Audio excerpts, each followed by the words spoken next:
Bedrosian throws to Sandberg, and the pitch is grounded to second base. Thompson has it, throws to first. It's over. 27 years of waiting have come to an end. The Giants have won the pennant.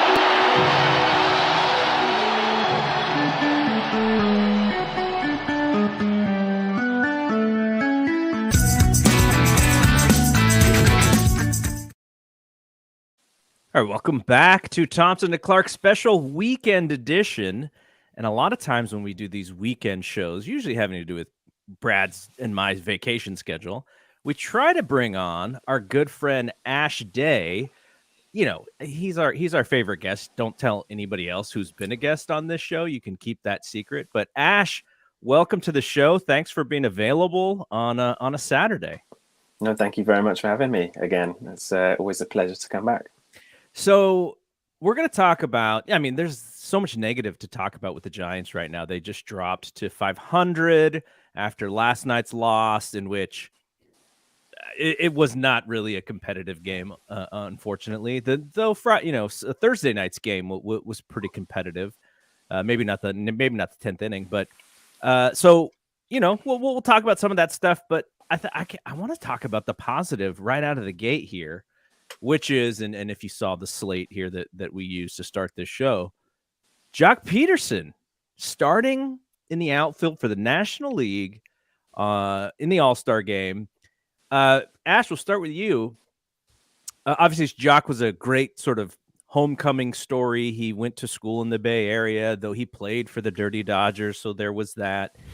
And I don't know. I would say I feel like he's overproduced, but I think some fans may sort of wonder, like, oh, wow, like, how did Joc make the All-Star team? And then when you look at his offensive numbers and you really dig deep on them, he's very deserving. But were you surprised to see that he actually won the vote? Now, I don't even know what this vote is. It used to be only a fan vote. Now there's other stuff involved. Like, do you guys even know what is involved in the algorithm for this All-Star vote anymore? So very lost. No idea. There's like 3 rounds of it now, I think. I don't even know. No, I've got no idea how they calculate it now. But yeah, overwhelmingly positive that he made it. And like you said, very deserving. I think the All-Star selections and the All-Star team, and especially the starters, it can always come down to like a popularity contest. Yes. If you ask every neutral around the league, they'd be like, oh yeah, Juan Soto has to make that team. But he's having like a really down year. Like, he's still a superstar and, may well have a better career than Joc. I mean, maybe he already has. But yeah, this year Joc deserves it, definitely. And maybe he is overperforming a bit. I remember when we added him in the off season, and I wrote a piece about how excited it was to have a local boy come into the team, and I remember seeing some comments like, yeah, you won't be this positive when he's hitting 200. And I was like, oh, okay, yeah, like, I know he's never been an average guy, but this year his average has been really good. Yeah, and we've got the pop that we wanted from him. So yeah, I was, when he was it seemed very early on the Giants knew, like, if we're going to get a representative, deservedly so, into the team, it's going to be Joc, and they put all their weight behind get Joc in the All-Star game. And yeah, it's brilliant that he's going to make the team. And, back at Dodger Stadium, I think his reception will be interesting, like, from the local fans. But he did so much good stuff for them, so I don't think they can hold it against him. But it's nice that he'll be wearing the orange and black while he's there.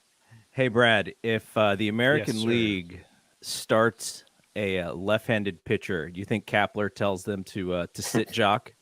I was just looking this up for you. Most likely it's going to be Shane McClanahan from the Rays. Yeah. That's kind of the rumor as of right now, and everybody's kind of pushing for him because Rosenthal wants Ohtani and Kershaw. I read that. Yeah, I saw that. Ohtani would be another fantastic choice. But you know how it goes in the All-Star game. If Joc Pederson bats 8th or 9th, he's not going to see McClanahan. He's going to see somebody else 2nd, 3rd inning, 4th inning, whatever it is. 3rd inning. That's not good math. He can only bat in the first 3 innings. So horrible math. So yeah, McClanahan's a left-hander. So that would be a problem if he was batting in the top 3 and ended up hitting in the first inning. But either way, I mean, we've seen him have some success against lefties this season. And like Ash said, I mean, we're getting a 264 batting average out of Pederson right now. You can't ask for more. Good on base too.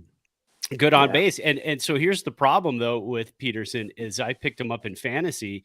And I had to drop him, and not many people have him in our fantasy baseball league, and it's a very competitive league because he doesn't really play against left-handers. So you have this guy on your bench that you're like, I want to put him in every day and run him out there. He's got 17 home runs, but you can't because then you have to have another outfielder that you can put in his place when he's facing a lefty. So you almost need like a hard wire into Gabe somehow. Like, okay, are you going to start him or not? Because I need a few hours here because I may forget to set my lineup and then I get nothing. Well, then you're working and you go to set your lineup and it's too late. And you're like, I was just looking at my lineup before we started the show and it's Saturday and I'm already too late on two of my guys. So, yeah. All right. Do you, this is for both of you and we'll start with Ash. Do you think the Giants get another player onto this roster?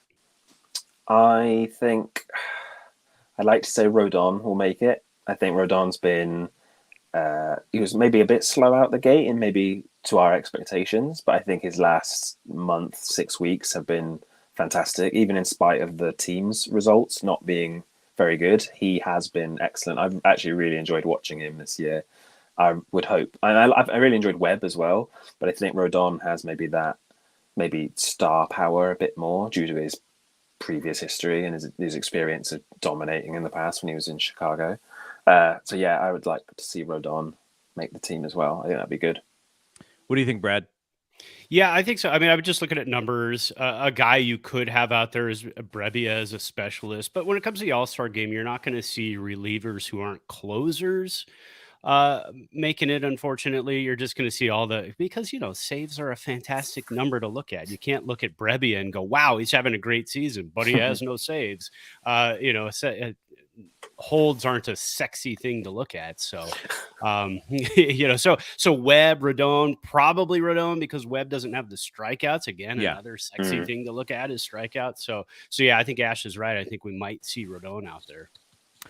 Yeah, I was really looking closely at Webb because I think, like, if you look at this, you pull back a little bit, there was a lot of talk early on about, are we in over our head with Webb as an ace? After the terrific end to last season and then the playoff starts where he just looked like he was going to be, an ace for many years to come for the Giants. And, he got hit around a little bit. He still gives up the one long ball home run a game like against Machado the other day. But his numbers are very good as well. I think you're right that because Rodon has the sexier strikeout numbers. But if you look across, like Webb and Rodon match up very well. Maybe Webb gets overlooked a little bit because he's kind of the younger guy. But I think it's very interesting that the two guys who are on the 1-year deals for the Giants are the ones who probably have the best shot at getting in the All-Star game and we'll talk about this in a little bit. If the Giants did fall out of the race a little bit, you could imagine that those would be the two guys that teams would be calling about are Joc and Rodon. I agree with you. I hope to see Carlos get in the game. It'll be fun because the dude just throws fastballs essentially. It's just good. Aaron Judge, let's go. I'm throwing 98 around your letters and let's have a contest. Let's see if you can hit it far or if you're not going to hit it at all. I think that'll be I would fun. Absolutely love to see that. So going back to Webb a little bit though, what do you guys feel as far as this season? I think the only real number that might be a little bit down for him compared to how well he threw last year is strikeouts. Strikeouts are a little bit down for him. He was averaging 9.5 last year, and this year, or per 9.5 per 9. And this year he's down to about 7.5. Walks, he's slightly down, but they're almost the same. Hits per 9 is almost the same. Home runs per 9, almost the same. Whip is ridiculously the same. So he's the same guy, but doesn't feel like he's the same guy. Did we overdo it last year with how good he was, or is it just now it's just kind of like a consistency and he's And so when someone is as consistent as him, you may take him for granted a little bit. Ash, what do you think about Logan Webb's season so far? I wonder. I mean, it's interesting you say like all of his statistics generally show he's basically the same guy as last year. I wonder if this year it's the team effect that is having that knock-on effect on Webb. Because last year it was like he came in, had a rough start to the season, had a little break, then he came back and he was amazing for was it like late May? He just took off. By September, he was the clear ace of the team. He's still the same guy this year, but it's because we haven't got. I mean, his win-loss record is quite good this year. It's still positive. Yeah, 7-3. Because the team aren't necessarily winning around him. Maybe there's that positivity, that dominance that we're like, oh, Webb is this dominant pitcher. Like he is, but he's not maybe getting the results as much. Maybe he's getting more no decisions. It's nice that his win-loss record is still so positive in spite of the Giants sucking so badly. And yeah, maybe the strikeout thing, we're so fixated on strikeouts and like that being the be all and end all of dominance, and him being such a sinker ball master, and this is it, as well. I wonder if the defense problems the team are facing, is that letting him down a bit? So there's all these factors that make us think he's just not the same guy. But like you said, the stats are showing he's basically the same pitcher. Yeah. I still love watching him pitch. I think he's great. And, Rodon blows people away with that high heat, but Webb is still efficient. He's still effective. Long may it continue, really, and just hope the team picks him up and gives him that support. Yeah, and to that point, I wonder if some of it is last year, it was kind of unexpected. It was maybe a little hopeful, right? We were like, oh, I wonder if he can be. And then all of a sudden, what was that, 22 starts in a row where the Giants did not lose a game when he was pitching? So that's something. And now, again, like I said, now it's about consistency. Now it's like, oh, now it's expected. Logan Webb is now expected to go 7 and give up 2 or less because that's just who he is. But Brad, we've been talking about him a little bit and probably not enough on our podcast because maybe we do take him for granted a little bit. But thoughts on Logan for as the ace this year?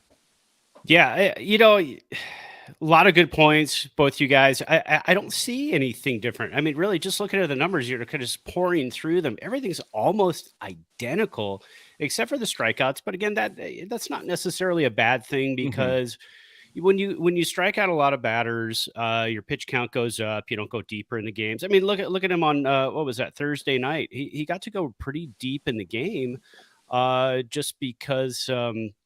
He only had 2 strikeouts. 2 strikeouts, I think it was. Or am I thinking, was it Wednesday or Thursday? That was Thursday, right? First game against the Padres. Yeah. There wasn't many strikeouts. Yeah. Yeah. So he only had 2 strikeouts, but he was able to go 8 innings because of that. So I don't look at that as necessarily a bad thing. You do, though, when you think about our defense. When you start to think about our defense, then you wonder about, but his FIP is almost identical to what it was last year as well. So when you look at those numbers, you go, okay, well, he's still doing what he does. Last year, 27 starts, and his record was only 11-3. And you're right, Garrett, because the team was picking him up. I think in those games he would leave maybe down a run or tied, and the team would come back and win. This year, that is just not happening. But in 17 starts this season, he's 7-3. As a matter of fact, he actually leads the majors in starts this season with 17 so far. I'm sure he's probably tied with 5 other pitchers, but yeah, he's really on track to just kind of be the same guy he was last year. He's just snake bitten like Matt Cain the last 2 seasons, just not getting that big lead from his team, not pitching up 5 runs. I mean, if he's up 5 runs, maybe he gets a little more nasty. Maybe he gets a little more adventurous and gets a couple more strikeouts. But yeah, I mean, not much different. And like Ash said, I hope we just kind of see this ride out the rest of the season and next season and the season after that. Yeah. I mean, he's pitching so well, and he's only 25. I don't see much difference. The one thing I think, and I'm not sure, it looks like this checks out, which is Kapler is allowing him to go a little bit deeper into starts. He's averaging over 6 innings a start this year. And I wonder if some of this is last year their bullpen was so great, right? The bullpen was so dependable, one of the best bullpens in Giants history. And this year, I don't know if it's quite the opposite, but I know when I watch, I've like almost no faith in all but a couple of guys. But I think it comes down to is would you rather have Logan throw the 7th, or would you rather have Tyler Rogers throw the 7th? I'd rather have Logan throw the 7th.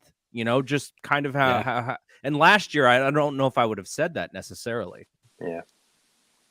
Okay, so let's talk about this WAR discussion. Now, this is I always love to dig into some of Grant Brisbee's stuff because he writes things that I'm not even thinking about, and he figures out because he's got to write, pretty much every day. So he's creating stuff, and he said that the one stat, if you kind of want to look at the Giants this year and go, why maybe are they not doing as well?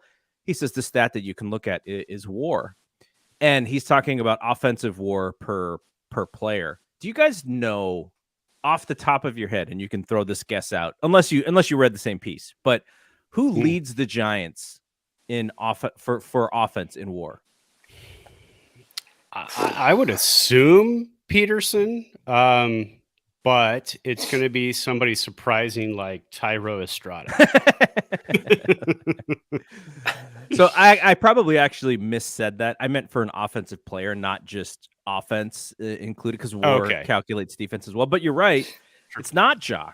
And that would be the easy guess, right? Yeah, for sure. It is the guy who's hitting like 127 for the month or whatever. Yastrzemski, the Yasmanian double. And some of that is because he is actually a really good outfielder, and Joc gives up, all the wins that Joc has in the WAR for his hitting, he gives them up essentially for the defense.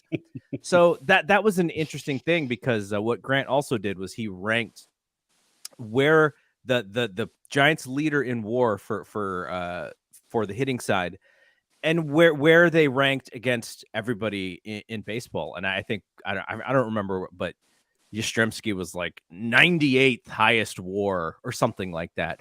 And then he whittled it down to all the seasons in which the Giants got, had good WAR. And it's like Bonds and Mays, the top, they finished in first place in the entire league or all of baseball in WAR, like 7 seasons. And then, but it is interesting because, some of the seasons where their team leader in WAR was actually really low by comparison to the league were some of their worst seasons in Giants baseball. And that's kind of scary. Not saying that that's a trend that's going to follow, but that leads me to this next question. And Ash, we'll start with you again, which is, who do you see who is underperforming, who needs to pick it up or who can pick it up so that we can kind of jumpstart this offense a little bit? Because the guys who were doing it last year ultimately are not doing it this year.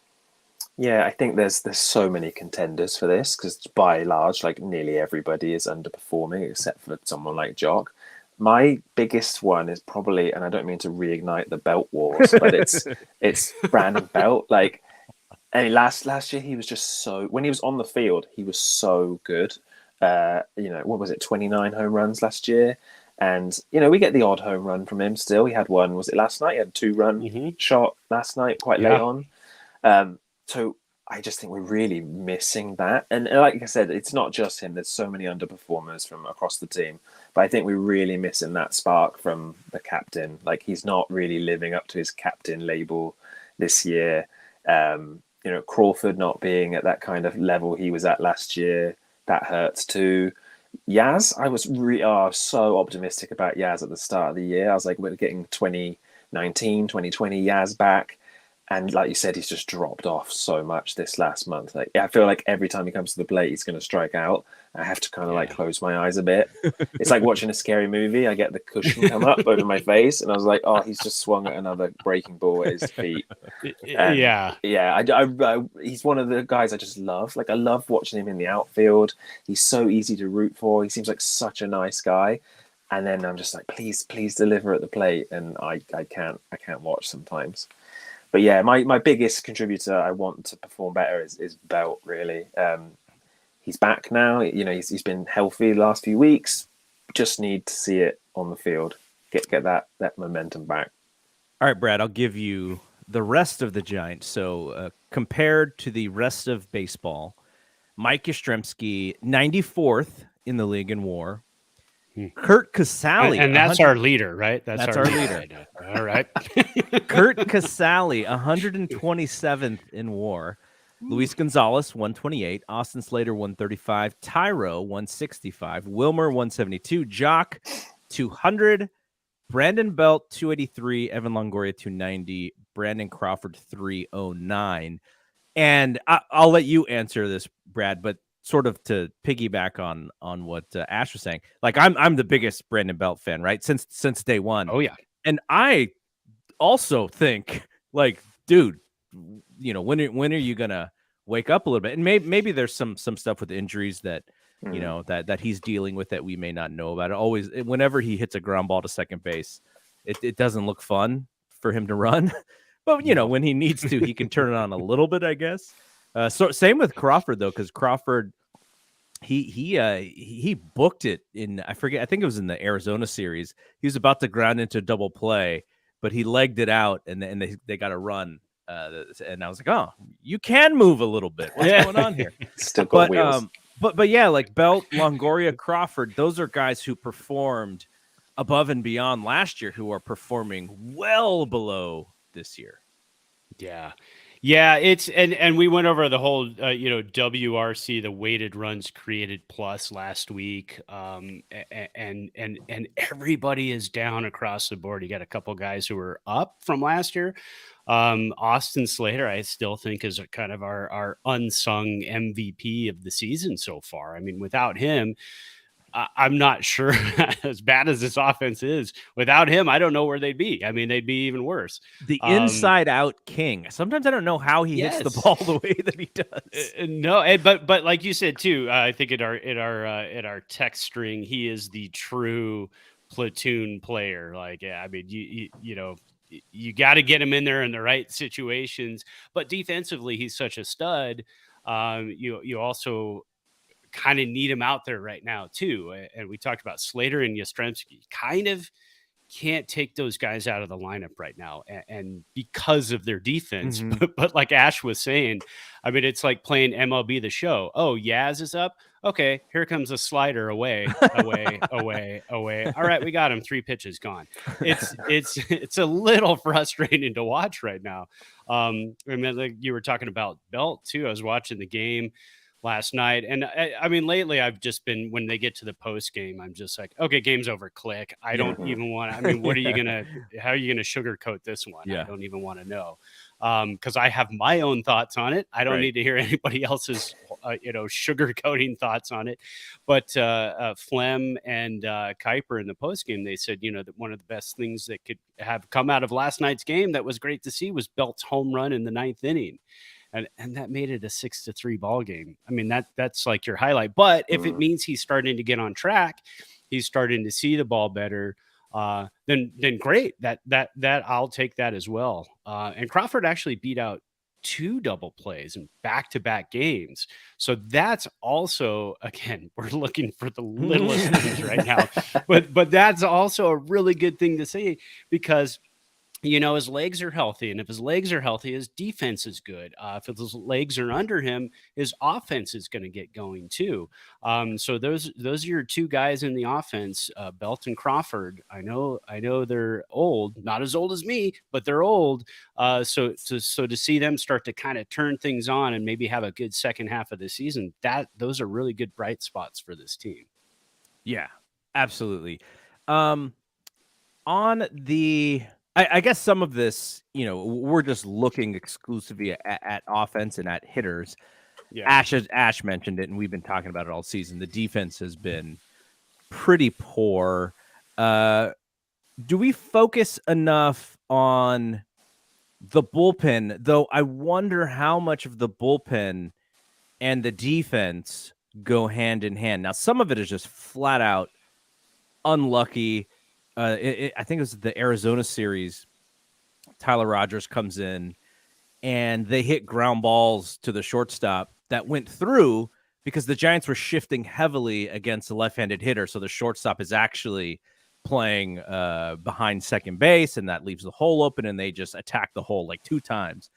And, you know, the shifting and everything, it seems like last year, everything Kapler did, like, played perfectly. We're like, oh my gosh, you know, the analytics and the algorithms and the iPads and everything that they're putting into this system is playing so perfectly.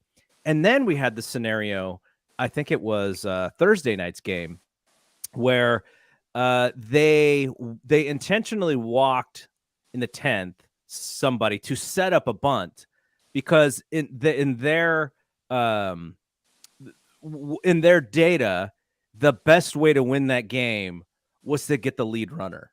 And so the bunt, and then I think who was it Alvarez on the mound? I think it was Harlan Garcia. Oh, it's Garcia and on the mound. He fields that little tackler bunt, and he turns to third, and you're like, dude, no, you're too late. And that was funny because I had just woken up, and because it was still going. Like sometimes I wake up in the morning before I start work, and I check my phone. I'm going, oh, I haven't had the final score notification. That means they're still playing. Yeah. Put it on, and I was like, oh my god, like bases are loaded. What the hell's happening? And then I saw Garcia do that move, and I was like, it's too early in the morning for this.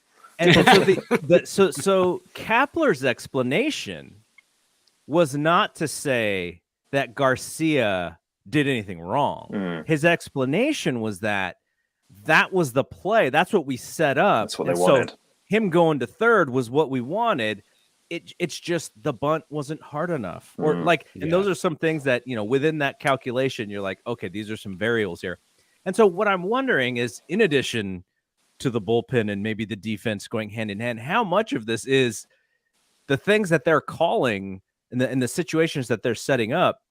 This is like the BABIP for managers, right? Like, these things that Kapler was 100% and the coaching staff were 100% last year. There's some variability this year, and it's just stuff that, you know, we watch and we go, oh, that was a bad play. But it was them setting something up because of the team that they have, and then ultimately the outcome being negative. Like that's something that I find very interesting, but also it's not anything you can really like analyze, right? Without knowing the super details of what's going on. Yeah, and it was kind of a lost art form the last couple of years. That bunt was fantastic. That was an absolutely beautiful bunt. It was perfect. And sometimes you just can't defend against a really good hit, a really well-placed bunt. And it just happened, you know? And so I got a text from our friend, Nick Martinez, and he goes, how about that coaching? And I'm thinking, what are you going to do? Like, I mean, yeah. Okay. You set up that play. You're going to go to third. That bunt is any different than that, and you're getting the out at third base. Yeah. It's a 1 in 1,000 play that just you can't do anything about. And if you're Kapler, in the back of your mind, you're like, okay, this is what we want to happen, and so we're gonna. And they could have not bunted, right? They could have not bunted, right. And then Kapler would have been, oh, okay, like we guessed wrong, or we set this up wrong. But they did what he wanted, and then they just did it well, and it was just like a chess move, right? Yeah, so beautiful. I mean, it was beautiful. If it's against anybody else, it's even more than beautiful. But it's against us, so it's just beautiful. Because I always think when you're the road team, I think that should be your tactic. Like you want to score first. So I was a bit frustrated the Giants didn't bunt when it was their turn, and I know it's getting into a whole nother thing. But I was like, what? Especially I think Listella was the runner at second, who's not like the speediest guy. So I was like, let's just bunt him over to third. I told you give Brad up the 1 out, but like we get the early lead. Like just do it. You're the road team. You need that lead. I texted Brad. I said, they're gonna have to hit a double for him to score. Like I hope that they know this, right? And so here's the other thing, right? About that, like they could have bunted him to third. But some of that is Listella hasn't really been on the bases that much. He's got a bad wheel. What are his instincts there? if he gets a bad jump, then he gets thrown out at third, and now it's 1 out and a runner on first. So there's all of those things in that calculation. But at the same time, the way that we look at this is, you guys play baseball for a living. Like, just do it. Like, come on, like, figure it out.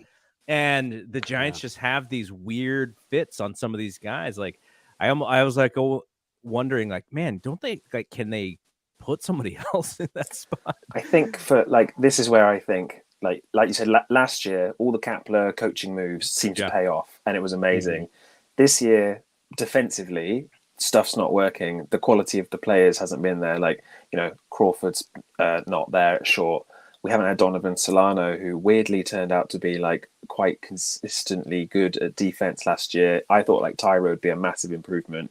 It's been a bit hit and miss. So with the issues on defense, I'm like, maybe they need to stop overthinking. Like, maybe don't be too clever, I would say. Just do the basics on that play. I know they want that guy at third, but why not just take the out and go to first? Like, just don't.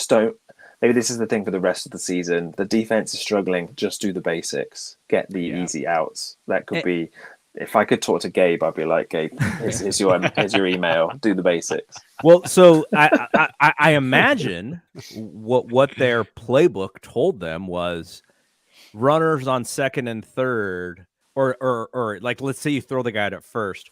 Runners at second and third and 1 out means they're going to lose. The probability that they're going to lose is worse than the probability of them not getting that guy at third base. So there's different stuff, and I get it. But yeah, like, for Brad and I, as when we were playing, and I know Brad was mostly an outfielder as he got older, but I'm sure he played some infield as a kid. Like, you're taught, okay, on that play, the third baseman has to make that decision for that pitcher, and to say yes or no, you got to go to first. But I wonder if that play for the Giants in this scenario is kind of like the runner on third, and you tell the runner on third, no matter what, you go on contact. And sometimes that's kind of like a daredevil play, right? Because you could line into a double play and then the whole thing is over. But I wonder if that scenario for them was sort of like the do or die play. It's like, nope, we got to get this guy at third no matter what, or we're going to lose anyways. And so thus that was the instinct. And that's maybe why Kapler was fine with that scenario. Yeah. And when you're fielding off of the mound too, you know the runner coming out of the box. So you're kind of counting the seconds in your head as you're getting to the ball, and you're thinking, okay, so by the time he got to the ball, I in my head, I'm going, he's just going to pop up and go to, the way that bunt was hit, I thought he's just going to pop up with the ball and go to first automatically, because I'm counting in my head too as it's happening, and I'm thinking, yeah, that's your play is at first base. When he looked at third, I go, oh, well, that's it. I mean, that's the end. And as soon as he looked over and threw it to first, I go, there's, the camera pans over. I go, there's no way that runner's going to be 3 steps away from first base. Yeah, and sure enough, he was past first, and you're going, but That's it. All right, let's take a pause a little bit, because usually when Brad and I do this show, we got a drink in our hand, but because we're doing it early, I don't know, Brad, were you drinking some iced coffee, or was that chocolate milk, or what was it? Oh, there we go. I was like, I would have been fine with it being chocolate milk. I'd have been like, all right. No, that's my kids. My kids are on the chocolate milk kick right now. No, this is I guess it's called a cold brew, right? Yeah. I have been making my own cold brew, but then we went down to Vegas for a week, and we ended up buying. And I'm kind of an environmentalist, so it kind of hurts. And my wife is too, so it kind of hurts. But we buy like a big plastic jug of cold brew from Starbucks. Yeah. It's got like 10 calories per 8 ounces. And it's like a 4 ounce with 4 ounces of water and a splash of half and half. And I think I had a little too much, because you're amped now. I want to run a marathon right now. Well, we went super inside baseball with that bunt play to third, that got me fired up too. I was like, oh man, I almost felt like I was playing again. I was like, what would I have done in that scenario? You would have thrown to first. So. Yeah, I would have. Yeah. You can see my mug. I just had some bone broth. I had my coffee in the morning, and I was like, if I have another coffee, I might get too fired up. So I had some bone broth, which we can only have one of us fired up. I like the bone broth so much. Now listen. Now think about this. So my wife says, well, we had done this about a year ago. We did this juice cleanse thing. I don't know if either of you guys have done this before, but basically, there's like 7 pockets of juice, and that's what you time it and you drink it during it, and then like you don't have any actual food. It's just juice for like an entire day. And so she was like, I'm never gonna do that again. That was so terrible. And I was like, yeah, it was terrible, but it's just sort of about willpower more than anything else. So then just the other night, she's like, I think I'm going to do that again. I was like, but you hated it. Like, you really did not like this. And she's like, it's been long enough. She's like, I know, but I kind of want to think about it. And so I was like, let's do a bone broth cleanse. Like you do the bone broth like maybe 3 or 4 times, and it's sort of the same thing. But that's how much I enjoy the bone broth, because it wouldn't even be bad for me, because I just love drinking the bone broth. Put a little bit of salt in there, a little bit of cayenne pepper, and I like to splash a little apple cider vinegar in there. It makes it a little tangy, and I love it. I try and drink it every day. I never heard of bone broth before. My world has just expanded. It's this whole new experience.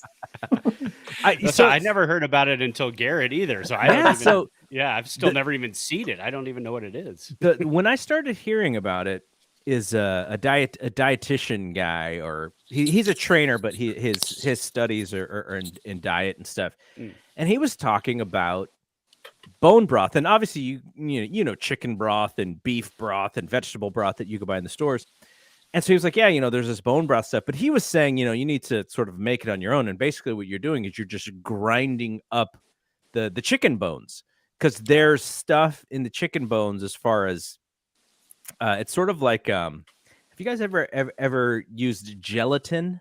Like gelatin supposed to has, some stuff that'll give you a little bit of healing, if you got a sore body or whatever, it's kind of good to take it. And but bone broth is very similar because of the grinding up the bones and stuff. And so a lot of people started drinking it instead of like as a, I don't know, as like I would say like a home remedy or something. But yeah, I enjoy it so much, and sometimes I'll just have it as a sort of a meal replacement. Instead of like having breakfast, I'll just have a cup of bone broth before, and then have lunch or something. So yeah, I dig it a lot. Okay, we'll get back to the baseball grind here. A couple of the things before we get out of here on this Saturday. Thoughts on Giants closer Camilo Doval. Now, last year we know that he had the unfortunate experience of losing that game 5, and you kind of wondered, because he's such a young dude, and he'd only had pitched he'd only pitched A ball, right? Like before they brought him up to the big club, so he hadn't really seen really the complexities of what these big league hitters can do compared to just guys he was probably just blowing fastballs by. But I really felt bad for him the other day in that Arizona game, because he comes in to clean up some mess, right? Was it Dominic Leone's like throwing pass balls and just walking tons of guys? And so it's rough. Like, you give Camilo Doval a fresh inning. Now he may create his own mess like he did the next night. But the scenario of he's so young, but he's got this like 102 mile an hour fastball in his back pocket, and he throws it to Dalton Varsho, and it's like it's not. I didn't think it was in a completely bad spot. It was up a little bit. It wasn't exactly on the outside corner, but it was leaning towards the outside corner. Dalton Varsho turns on this pitch and just crushes it. And I was just like, man, if I could throw 102 miles an hour and throw the pitch to almost where I wanted to throw it, and this guy could still yank it over the fence, I'd just be like, what can I do? Like, this is like impossible, right? And so I really felt bad for Camilo Doval in that moment, having to clean up somebody's mess, which is his job. And then, just going like, okay, I'm just going to throw my best fastball here. And this Varsho, who's a good player, but you wouldn't think that, he's this great fastball hitter. and he killed that thing. But ultimately, if we were to, this is the first half of the season, how would you measure Camilo Doval's first full season as a closer? I have his baseball reference page up, so I'll sprinkle in some stuff. But just thinking about it, Brad, would you say that he's been a positive? Would you say that he's been a negative, or would you say that he's just sort of been, an average closer for the Giants? I would say at this point, an average closer. There is a lot of room to grow. What frustrates me the most about him is whenever he comes in, I always just kind of look at him and I just say, attack the strike zone. Yeah. Even with a 1-run lead, attack the strike zone. Like you just said about Varsho. I mean, if somebody beats your best pitch, they beat your best pitch.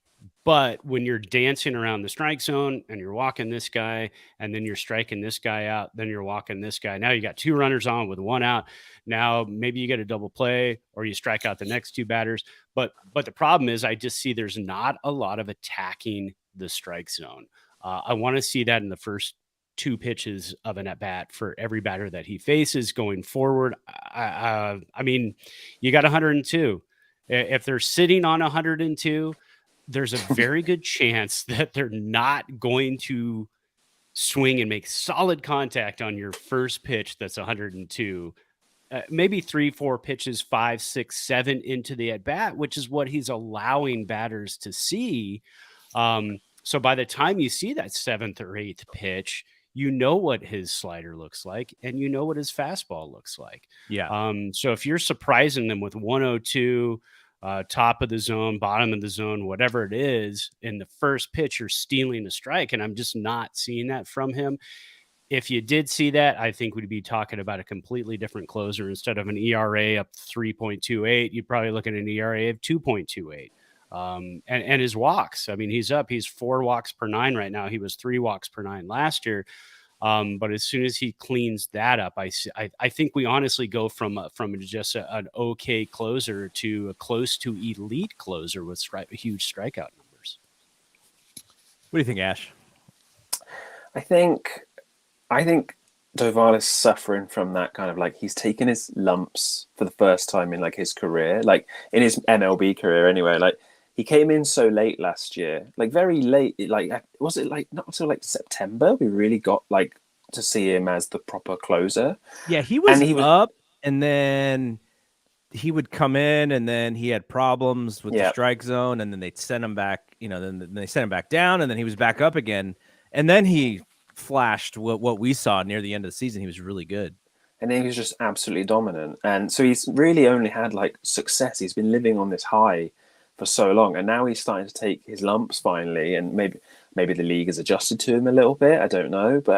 And this is it, like what Brad was saying, he needs to attack the strike zone. And he just needs to get back to that, like, he just needs that confidence again, maybe. And maybe he's suffering a little bit from what Webb is suffering from. It's that expectation factor. Like last year, we thought Webb was going to be the 5th starter at best. He was brilliant. Now he's the ace. Like we expect this great thing from him.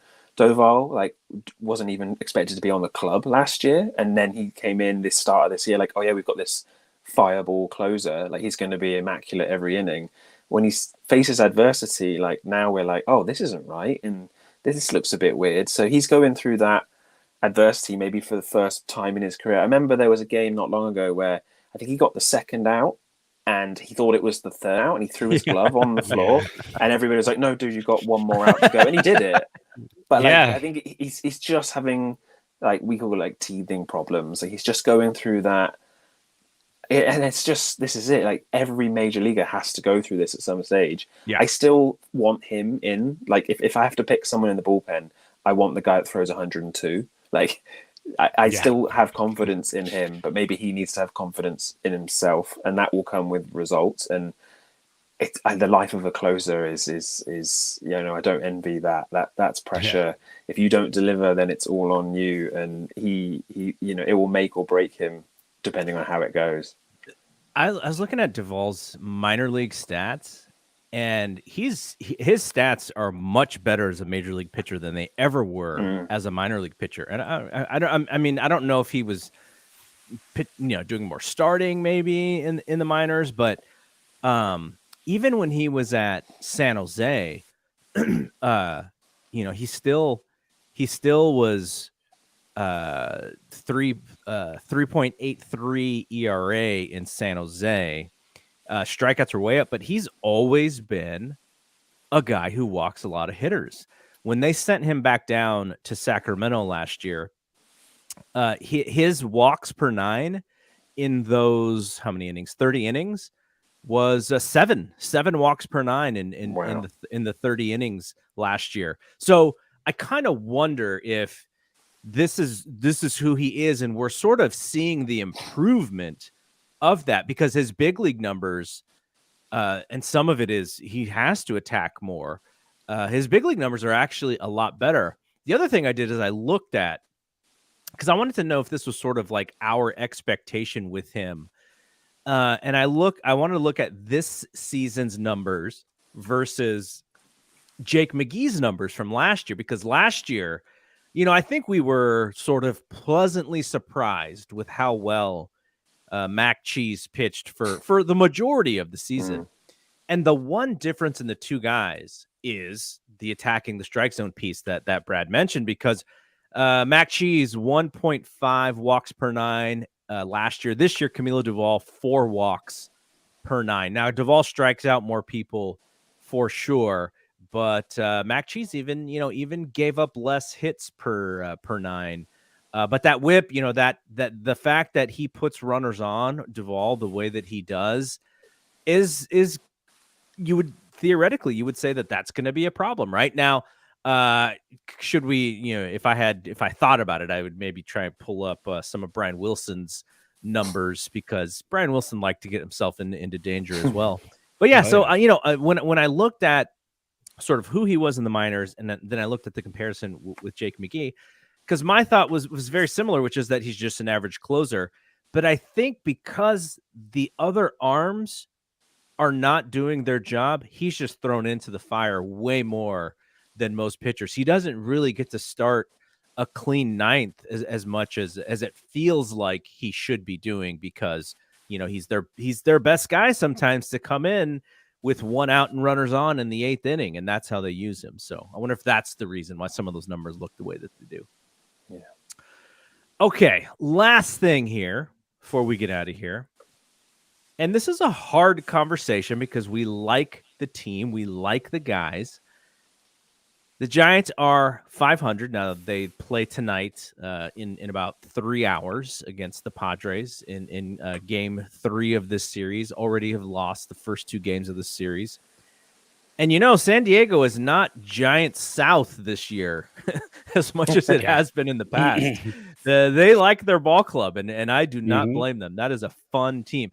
So much so that the announcers we're kind of dunking on the Giants a little bit. And I know some of it is just they like their team, and some of it is like, screw the Giants for, beating us so many years.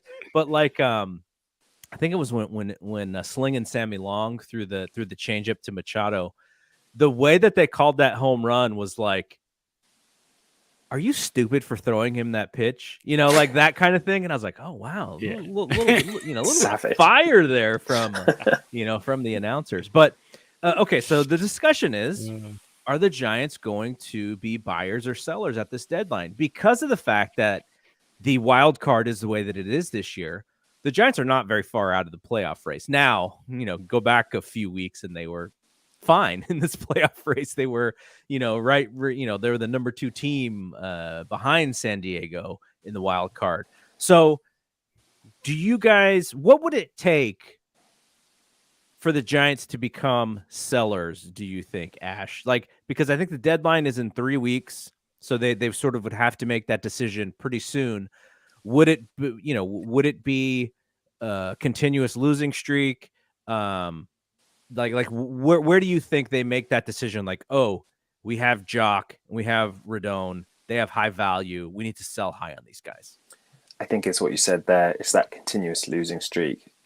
I think that's going to be the big alarm if they decide to sell. I think I read or I heard that they haven't won a series since like mid-June. That's like, that's going back to like what 2017 sort of time, like when the bad years after post championships. After last year, where it felt like they won every day, like Yeah, this is quite a shock to the system. So I mean, I still want them to be buyers, or I mean, we all do. Like ideally, I think Farhan and Kapler and everybody, they saw what the club was in April. I mean, they were a good club in April. Like this team is capable of playing winning baseball. They've just decided not to do it since like May. Yeah. There have been a lot of injuries. I think a lot of people are forgetting just how big an issue injuries have been on this team. And like Disco's out now for the whole year. So we're short one person that we thought was going to be at least the number 3, number 4 guy in the rotation. So they kind of been decimated. And no Posey as well. Like it's obviously been such a big factor that everybody has seen straight away. Like no Posey's been huge. But I think if they don't turn it around soon, 2 weeks' time, if we're still not winning series, they've got to consider being sellers. Like you said, they've got 2 prime pieces there in Rodon and Joc. And I'm like, being British, it's very alien concept when I explain to fans that baseball teams will just get rid of their best guys midway through the year. It's very alien, like British sports, like that never happens. So once you explain why you would do that to get the return that then kind of re-ups your talent system, that's why you do it. It makes a bit more sense. I really don't want the Giants to be in that position because we've already got a pretty good farm club. The problem is like a lot of the guys are still in single A, like double A at best.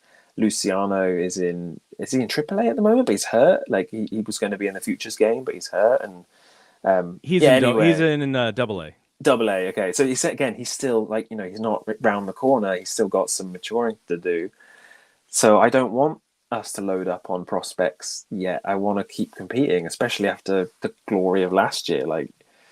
But I think it's that thing. It's that continuous losing streak. If in 2 weeks we're not winning a series, they've got to consider cutting with the guys they can get some returns on. Is Luciano in high A or double A? Now I forgot. I believe he's in high A. Okay, so he's even further away from really being the guy we want him to be, and like guys like Hunter Bishop and stuff, like he's still in he's with the Eugene Emeralds, I think, and and Kyle Harrison, he's the stud pitcher. He's not necessarily round the corner. It's still a little bit more development to do. So even if we add more prospects, that turning back the clock to being a competitive team again. We're looking at not next year, we're looking at 2025 or something, or 2024. Like, that's a scary thought. I don't want that yet. So here's another thing to think about too, Brad, and I'll get your thoughts here. So obviously we know Rodon has the player option. He's going to hit that innings minimum very soon, probably in the next 3 or 4 starts. So then he'll be able to opt out. Evan Longoria, his number goes down next year. Now he is probably not a $13 million player, so I don't know if any team would want to pick him up. But Brandon Belt, unrestricted free agent in 2023. Now he also $18 million, and he's not hitting well. Though you put him in somewhere where there's a short porch. Maybe he's an attractive guy to pump. A team that is on the cusp. Crawford is going to be here in 2023. Alex Wood as well. Like Ash said, DeSclafani is actually signed a 3-year deal. Alex Cobb I think he's got an option. I think he may have, actually, I'm not exactly sure how his, so also Longoria's option for next year is a club option. And so is Alex Cobb's for 2024. But yeah, it's Joc. It's Rodon.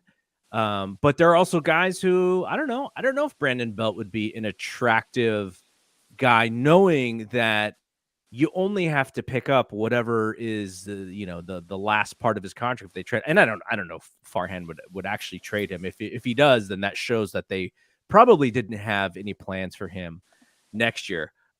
But yeah, so it's kind of interesting that they would have a couple of options here with guys who could be attractive. So Brad, same question as Ash. What is it going to take for the Giants to become sellers at the deadline? Well, let's see. We got 21 games, including tonight, until the trade deadline. Almost half of those are against the Brewers and the Dodgers. So it's a really this is the telltale stretch right here. I think the Giants will know the end of July, or right at the end of July, because the trade deadline this year is August 2nd. And I think that might have been because of the lockout, so it was pushed a couple of days. Usually it's July 31st. So, Farhan has always preached we're going to be a team that will compete in September. Is that kind of blown out of the water this year? I don't necessarily think so. I think the Giants, if they're a 500 ball club at the end of July, I think they hang on to those guys, and I think they ride them out. And it's not like they have anybody like Ash was just talking about. There's nobody really on the cusp other than Ramos who's ready to come up. VR is already here.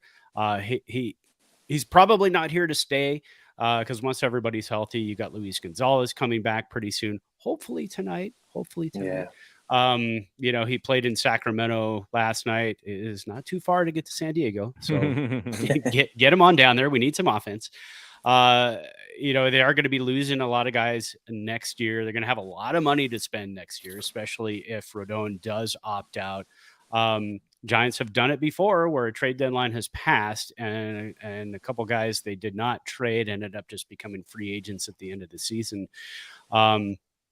What can you get for Rodon at this point? I don't know. He's got a huge contract. He is going to be worth $11 million for whoever it is at the end of the rest of the season. But the Giants are a team also that can afford to eat that $11 million to get better prospects in return. Joc Pederson is very cheap, all considered, pretty much what he's done this season. What can he return you as a pretty much, verse right-handed pitcher specialist at this point of his career? Not sure a whole lot. So do the Giants keep those two guys and keep, a little bit more at the gate for what those guys are worth? It is so tricky right now because they're just above 500. They're still fighting for that last wild card spot. They still, like we talked about last week, they still haven't put the 9-man lineup out on the field that they've wanted to since the beginning of the season because so many injuries and so many guys off to slow starts because of the injuries. So basically, I didn't answer your question. So you did say something that I think is very meaningful to this conversation, which is if they basically say we are punting and we're selling off Rodon, we're selling off Joc, how many people are going to be coming to these games? Yeah, the numbers are already low as it is. And I think the management probably sees that and says, you know what? We can bring up Luis Gonzalez to stay. We can go ahead and bring up Ramos and maybe cut ties with La Stella, and then you're adding an outfielder, subtracting an infielder. But you know what I mean? That they figure out ways to make things work and start kind of just cutting loose some of the guys who are dead weight at this point. You got to keep the little attendance that you have right now. I shouldn't say little. It is lower than it has been the last few years. You got to keep that. You got to keep what you got coming in at this point. Yeah. So I think that's a big piece that they are also going to be thinking highly about. And for someone like me, I will go see them when they're good or when they're bad. And when they're bad, the tickets are cheap in the secondary market. So yeah, I've been to many games where the Giants were not good and sitting in really good seats. So and you're also going to go all the way to Arizona to watch them. And I'll see them in Arizona when I'll be out there in a couple weeks. That's That's an interesting place to watch baseball for sure. It's like an indoor, like warehouse, right? It's like a yeah, warehouse. it's almost like Yeah. playing like arena baseball in a sense, Yeah. in some weird way. But I think it's cool because obviously you have to keep the temperature at a good place. No one's gonna love, being there and it's just being hot as hell. Obviously when the roof is shut, but yeah, that's an interesting place. I dug it the first time, but I didn't see the Giants. This was Diamondbacks Rocky, so I'll be fired up to see the Giants. And I'm crossing my fingers that Mad Bum pitches because I would love to see him throw again. That'd be cool. Yeah. All right. So thank you, Ash. Why don't we'll pop this up again, but definitely tell people where to find you and follow you and read you and listen to you and all that good stuff. Yeah, find me on Twitter at ashday29.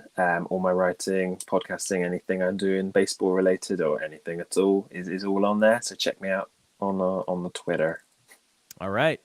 And Brad, you and I are going to take some, we're going to be out. You're going to be out next week. So this is our show for next week. We won't have a show next week. I'm going to be out the following 2 weeks. But we'll see what we can do. I will have a microphone with me. May not do both weeks. We may take a dark week, but I will try to do a show. I'll try to be available, and we'll do something possibly from Arizona because we don't want to go dark for 2 weeks. That's and the week fun. I get back and that you're gone is All-Star week. So who knows? I mean, not a whole lot to talk about at that point. Yeah. But okay, cool. Thanks, Ash, for jumping on with us again. And we'll do this again sometime, I'm sure. So I think it's always fun to get your perspective because of how you follow the team. Yeah, brilliant. I love coming on. All right. So for our guest Ash, for Brad, I am Double G. We'll see you when we see you. Peace out. Peace.